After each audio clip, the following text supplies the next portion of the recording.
Halo, perkenalkan nama saya Gabriel Fahiriani Balengge, NIM 2021 12 0081.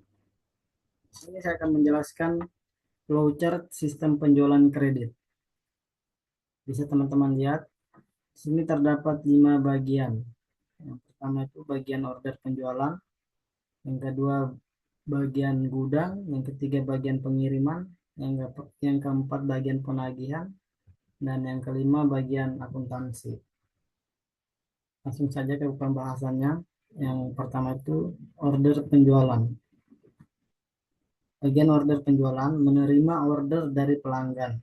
Berdasarkan surat order yang diterima dari pelanggan, membuat surat order pengiriman dan faktur.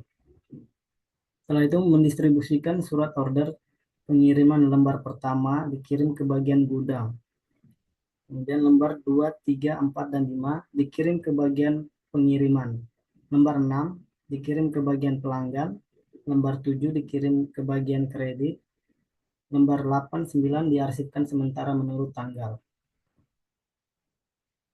Kemudian menerima surat order pengiriman lembar 7 dan bagian kredit untuk diarsipkan permanen menurut abjad.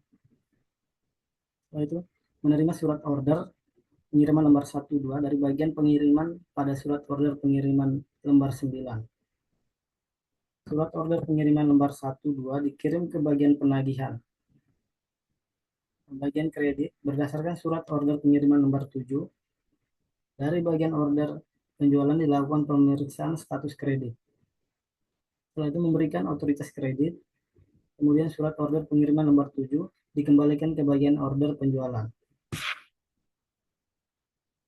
Sekarang kita masuk ke bagian kedua, yaitu bagian gudang.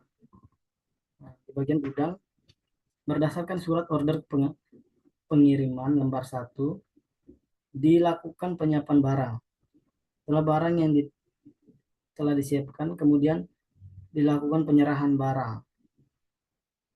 Berdasarkan surat order pengiriman lembar 1, maka direkap ke dalam kartu gudang. Setelah itu,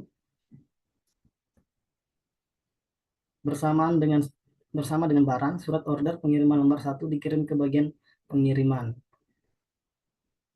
Dan sekarang kita masuk ke bagian ketiga, yaitu bagian pengiriman. Surat order pengiriman dari barang yang diterima secara bersama dari bagian gudang serta surat order pengiriman lembar 2, 3, 4, 5 menempel surat order pengiriman lembar 5 pada pembungkus barang sebagai slip pembungkus. Kemudian menyerahkan barang kepada perusahaan angkutan. Setelah itu mengembalikan surat order pengiriman lembar 1, 2 ke bagian order pengiriman dan lembar 3 diserahkan ke perusahaan pengangkut.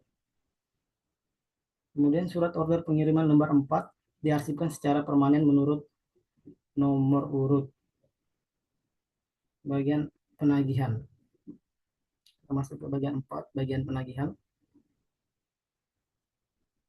Sini menurut faktur berdasarkan surat order pengiriman lembar 1 dan 2 yang diterima dari bagian order penjualan, mengirim faktur lembar 1 ke pelanggan. Kemudian mengirim faktur lembar 2 bersama surat order pengirim lembar 1 dan 2 ke bagian piutang. Mengirimkan faktur lembar 4 ke bagian jurnal, mengirimkan faktur lembar 5 ke bagian wiraniaga. Bagian piutang, faktur yang diterima dari bagian penagihan dibuat rekap ke dalam kartu piutang.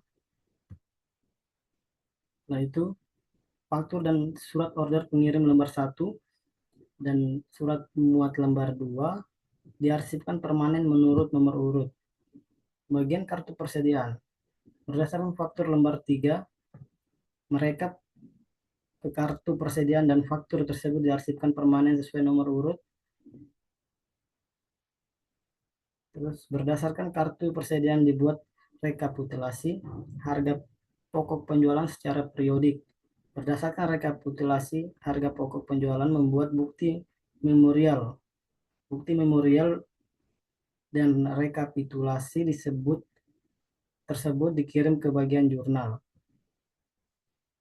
Setelah itu kita masuk ke bagian kelima, bagian akuntansi atau bagian jurnal. Sini rekapitulasi harga pokok penjualan dan bukti memorial direkap ke dalam jurnal umum dan diarsipkan menurut nomor urut. Kemudian faktur lembar 4 direkap ke dalam jurnal penjualan, kemudian diarsipkan. Sekian yang bisa saya sampaikan. Kurang lebihnya saya mohon maaf. Selamat malam. Terima kasih untuk kita.